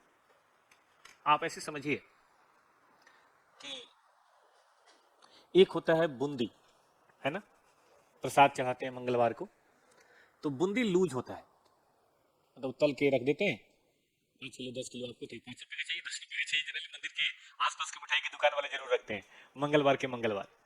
और बहुत सारे लोग हैं जो मंगलवार को विजिट करते हैं, आप में से कोई है जाता हो? चलिए, तो 10 रुपए का प्रसाद लेके जाते हैं, ऐसे ही चले जाते हैं, प्रसाद लेके जाते हैं, तो 10 रुपए 5 रुपए जिसका जैसा भी है, अपना 20 रुपए का बूंदी कितने का भी दिया जा सकता है कि नहीं, 10 का, 11 का, 5 का, 15 का, 21 का, 25 का, ज्यादा चाहिए तो 1 किलो ले लो भाई, 200 रुपए का देते होंगे मेरे ख्याल से। ठीक है, जनरली उसमें कोई किलो पूछता नहीं है, ऐसे बोलते हैं 10 रुपए का दे दो भैया, ऐसे ही। वो भी एक छोटा सा दोना में पहले से 10 रुपए का बना के रखे रहता है, इधर 10 रुपए उधर दोना, देखा होगा आपने। एक होता है लड्डू, उसी बूंदी को जोड़ के एक वो फिक्स्ड साइज का एक लड्डू बना देते हैं, 100 ग्राम का, 50 ग्राम का, मुझे नहीं पता, लेकिन एक लड्डू का साइज बना देते हैं। ठीक है, अब आपको आधा लड्डू तोड़ के दो तो नहीं देगा, या तो एक लड्डू लो, या 2 लो, या 3 लो, या 4 लो, या 5 लो, या 10 लो, या 20 लो, ऐसे पूरे लड्डू देंगे, उसमें छूट नहीं होगी। ऐसे ही कोई भी चीज, जैसे सरसों का तेल 1 लीटर के पैकेट में आता है, पाउच या क्या बोलते हैं बोतल में, लेकिन आपने देखा होगा गाँव में या यहाँ भी, पता नहीं मुझे ठीक से, वो टीना में भी आता है, 15 लीटर का टीना होता है। आपको बताए लोग घर से, मुझे याद है कि हम लोग बचपन में ना पैक चीजें बहुत कम मिलती थी, अब पैक चीजें मिलने लगी है, पहले पैक नहीं मिलता था, तो घर से बोतल लेके जाते थे, उसमें 1 लीटर 2 लीटर जितना लाना हो, चलो नहीं मान लो पैसे कम है तो 10 रुपए का दे दो भैया, जिसको जितनी जरूरत हो। आज भी चावल बहुत पैक वाला नहीं बिकता, चावल आपने देखा होगा बोरे को ऐसे खोल के ऐसे करके रखते हैं, आदमी जाके वहां पे देख लेता है भाई कौन सा मुझे चावल लेना, थोड़ा खा के भी देख लेते हैं और फिर बोलते हैं 2 किलो इसमें से दे दो, ऐसा करते हैं कि नहीं, 5 किलो इसमें से दे दो, 4 किलो, 2.5 किलो दे दो, जितना कहोगे। 30 किलो का बोरा होता है या 50 किलो का बोरा होता है, आप बताओ साहब कितना चाहिए, 20 किलो चाहिए, 30 किलो चाहिए, 5 किलो चाहिए, 2 किलो चाहिए, 1 किलो चाहिए, आधा किलो चाहिए, कुछ भी कहो। ठीक है, बिरयानी वगैरह वाले जनरल थोड़े बड़े होते हैं चावल, तो उसके लिए लोग स्पेशली मंगा लेते हैं, भाई 1 किलो दे दो हमें। जो रोजमर्रा के चावल होते हैं 60 रुपए 50 रुपए, तो आदमी एक बार में 10 किलो 20 किलो मंगा लेता है बोरा उसका, ऐसा होता है बेटा। तो यही है शेयर और स्टॉक। शेयर वो है जिसका क्या है, फिक्स्ड डिनोमिनेशन कह लो या फेस वैल्यू। और इसकी क्या खूबी है? No fix face value. आप बताओ कितने का चाहिए? उसका कुछ नहीं, आप बताओ, जो कहोगे हम उतना बूंदी आपको निकाल के दे देंगे। 10 रुपए, 20 रुपए, 30 रुपए, 25 रुपए, 50 रुपए, 51 रुपए, 11 रुपए, आप जितना कहोगे कर देंगे। ठीक बात है बेटे जी। तो इसी को क्या नाम देंगे? स्टॉक। जनरली अब स्टॉक होता नहीं है क्योंकि उसको ट्रेडिंग करने में दिक्कत होती है, तो मैंने तो स्टॉक मार्केट पे आइए बेटा जी, हमने जनरली स्टॉक मार्केट पे देखा नहीं है। वहीं बैठ जाओ, वहीं बैठ जाओ, वहीं बैठ जाओ। अरे पीछे बैठे तो किताब नहीं मिलेगी, थोड़ा आगे बैठो ना, किसी के साथ बैठिए बेटा। हाँ, तो जनरली मैंने ये देखा है कि स्टॉक नहीं है आजकल। आजकल जनरली इक्विटी शेयर ही होता है, लेकिन किताबों में अब थ्योरेटिकली तो आ ही सकता है ना। तो मान लो कभी आ जाए कि हमने शेयर कैपिटल को स्टॉक कैपिटल में कन्वर्ट कर दिया, क्या एंट्री होगी? सेम एंट्री होनी है, equity share capital to equity. Stock भी लिखते हैं कई लोग, इक्विटी स्टॉक कैपिटल भी लिख देते हैं। याद रहिए, जो फेस वैल्यू यहां होगी वही फेस वैल्यू टोटल में यहां होगी। बस इसमें नंबर ऑफ शेयर होगा, इसमें नंबर ऑफ शेयर नहीं होगा, बस इतना फर्क। अच्छा, उल्टा मान लो कभी हो जाए, ये क्वेश्चन ना जरूर पढ़ने चाहिए क्योंकि एग्जाम में कभी नहीं आता, लेकिन जब आएगा तो आप कर पाएंगे। मुझे याद नहीं, 28 साल से मैं पढ़ा ही रहा हूं, कभी नहीं आया, लेकिन मैं पढ़ाता हर टाइम में हूं। क्यों? 5 मिनट की तो बात है ये, 5 मिनट की बात है, एक बार पढ़ के दिमाग के किसी कोने में रखा, रिवीजन करते समय, क्योंकि इसमें गलती होने के चांस नहीं है ना पढ़ा हो तो एग्जाम में भाई साहब प्यास बढ़ जाएगी। ठीक है कि मई में तो ऐसी प्यास लगती है कि हे भगवान ये क्या आ गया। Conversion of stock into share capital, ये शेयर कह लो। बताइए क्या लिखेंगे बेटा? Equity stock account DR. तू बोल बेटा, आ गया मजा। टोटल में कोई फर्क नहीं पड़ता, बस इसमें पड़ता है। हाँ, ये क्वेश्चन देखिए 5.2, बैलेंस शीट बनाना भूल गए हम लोग। चलिए अब की बार बैलेंस शीट बना देंगे, पिछली बार बैलेंस शीट बनाना भूल गए। 5.2, 2 कैसे आया? कौन सा 2 बेटा? वो तो हमने अपने मन से लिखा था ना, 8 10 का जो था वो 2 का हो गया था।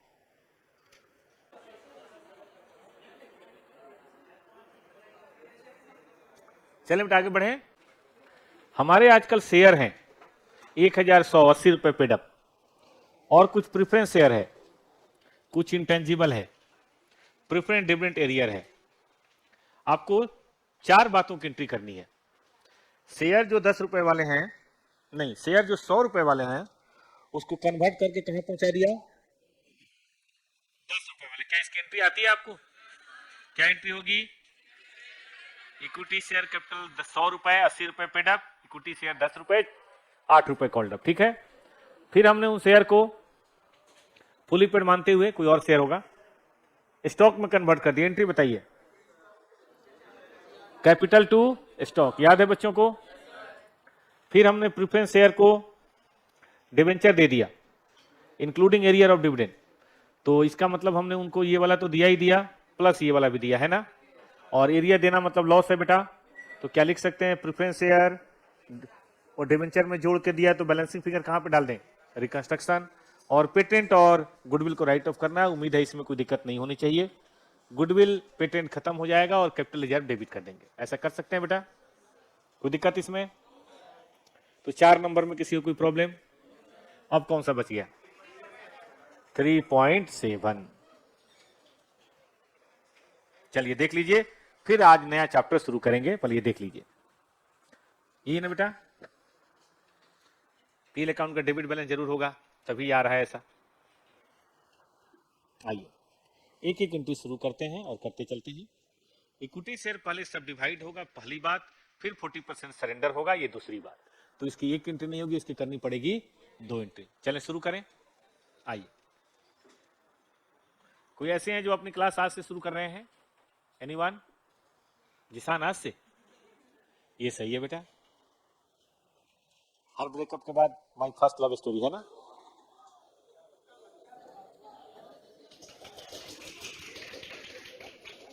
यही काम है क्या जिसान का?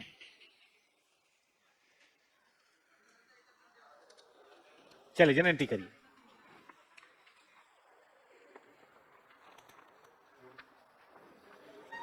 अगर हम जन एंट्री की बात करें तो जन एंट्री ये बनती है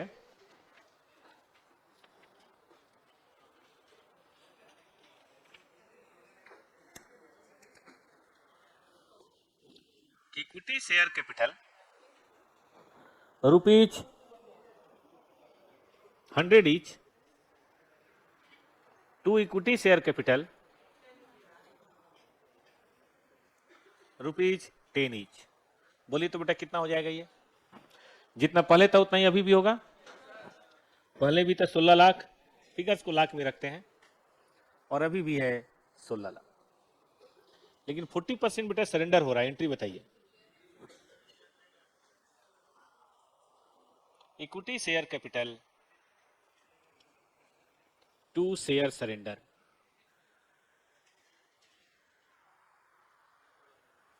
फोर्टी % है क्या बेटा? कितना होगा? 6.4। All figures are in lakhs.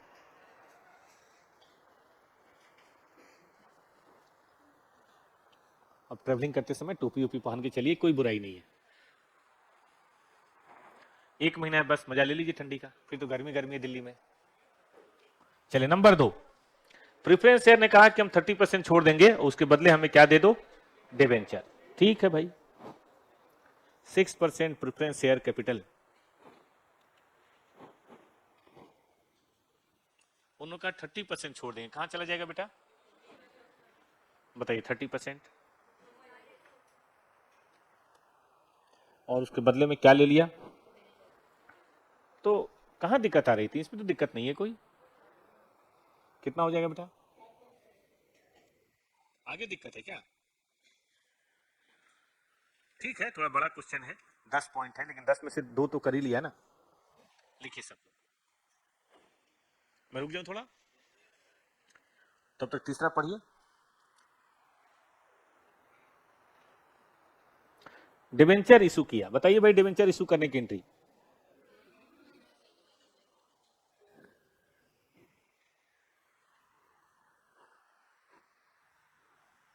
इसे वर्किंग कैपिटल बढ़ाएंगे, लेकिन वर्किंग कैपिटल बढ़ाने की कोई एंट्री नहीं होती, वो तो कैश छोड़ देंगे तो बात खत्म हो जाएगा, है ना?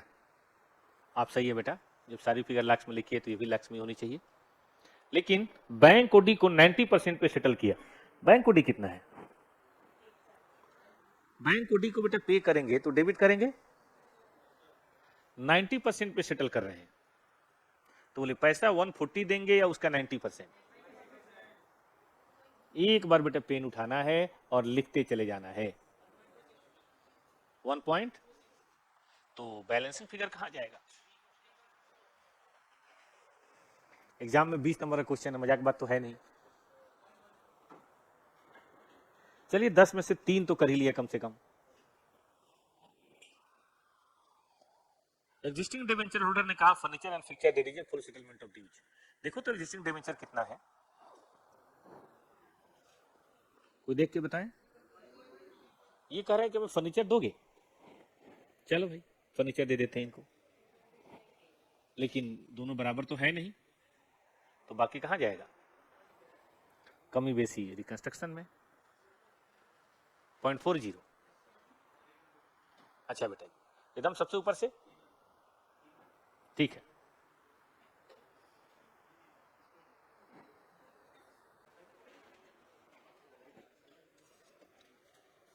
डन है बेटा, चलें आगे। चलिए 5वां,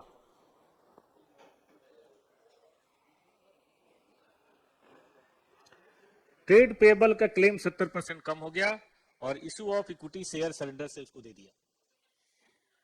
अच्छा, रिड्यूस टू 70%, ठीक ठीक। खैर खत्म तो किसी भी सूरत में होगा। क्रेडिटर देखिए तो बेटा, टू रिकंस्ट्रक्शन,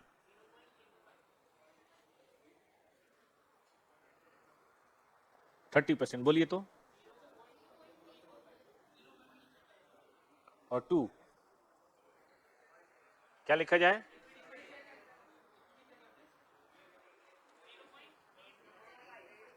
8 और शेयर सरेंडर से हुआ है, लेकिन डिस्काउंट की जरूरत नहीं पड़ती तो शेयर सरेंडर लिखने की जरूरत नहीं है। जो भी शेयर सरेंडर रीइश्यू नहीं हुआ कैंसिल करो, तो किसी को तो हमें करने की जरूरत पड़ी नहीं, तो पूरा ही शेयर सरेंडर कहां जाएगा, रिकंस्ट्रक्शन।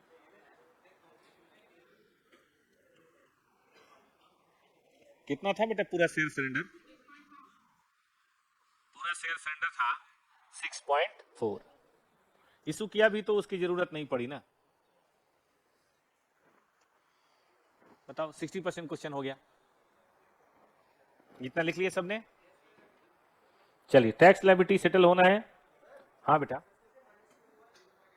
डिस्काउंट पे नहीं इशू हुआ ना, डिस्काउंट पे होता तब ना। फॉर फीचर अगर डिस्काउंट पे हो तो ही इस्तेमाल होता है, वरना सारा कैपिटल में जाता है।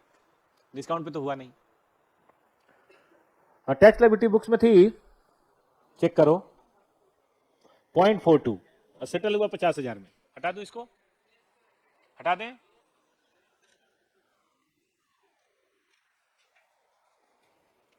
प्रोविजन फॉर टैक्स 0.42 और सेटल होना मतलब पे हुआ 50,000। तो बाकी कहां जाएगा बेटा? ये क्यों क्यों कर रहे थे सर, बताना है। ऐसा तो कुछ मुझे दिख नहीं रहा। 8 नंबर, इन्वेस्टमेंट वैल्यू कम करना है। कितना भाई इन्वेस्टमेंट का वैल्यू? 180 है। कम करके कहां लाना है? 110 पे। तो कितना कम करें बेटा? कोई बोल नहीं रहा, बोलिए बोलिए। पॉइंट, अच्छा पीएल वाली एंट्री कंबाइन कर दें। PL to be written off, कितने पीएल?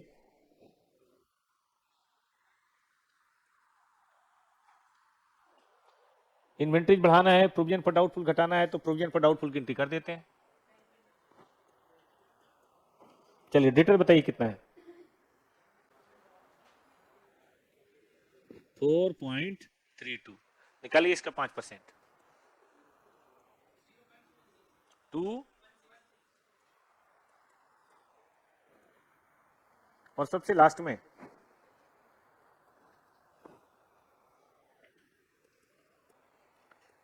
इन्वेंट्रीज की वैल्यू बढ़ानी है।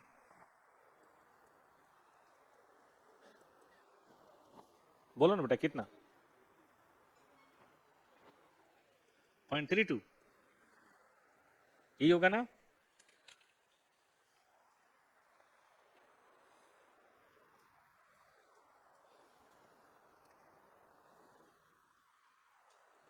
हो गया?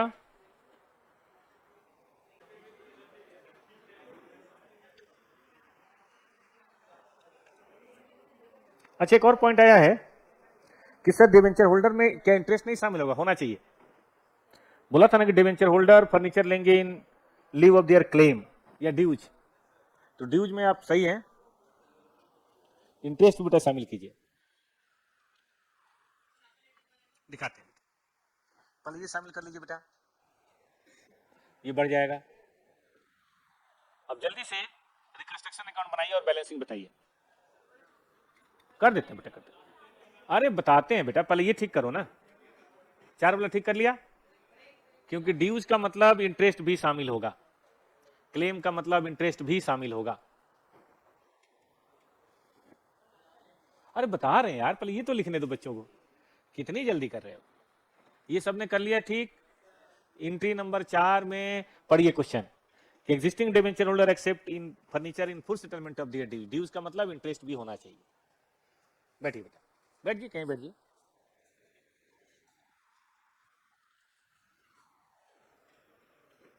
हो गया?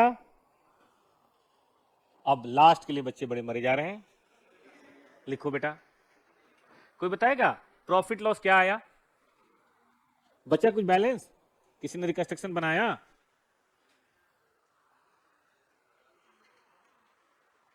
बनाया हो तो मुझे बताओ। फिर से बोलो बेटा। इन्वेंट्रीज की वैल्यू बढ़ा दी हमने, और कुछ करना है इसमें? रिकंस्ट्रक्शन 2 बताइए क्या लिखें?